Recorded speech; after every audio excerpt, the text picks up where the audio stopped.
ప్రతిపాటి పుల్లారావు అనే నేను శాసనసభ సభ్యునిగా ఎన్నికైనందున శాసనం ద్వారా నిర్మితమైన భారత రాజ్యాంగం పట్ల నిజమైన విశ్వాసం, విధేయత చూపుతానని, భారతదేశ సార్వభౌమాధికారాన్ని, సమగ్రతను కాపాడుతానని, నేను స్వీకరించబోయే కర్తవ్యాన్ని శ్రద్ధాశక్తులతో నిర్వహిస్తానని దైవసాక్షిగా ప్రమాణం చేస్తున్నాను.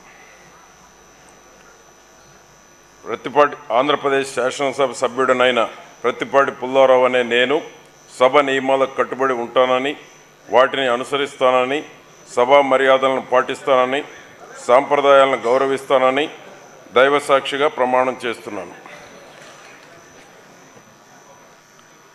శ్రీ రాధాకృష్ణ ఆరిమిల్లి.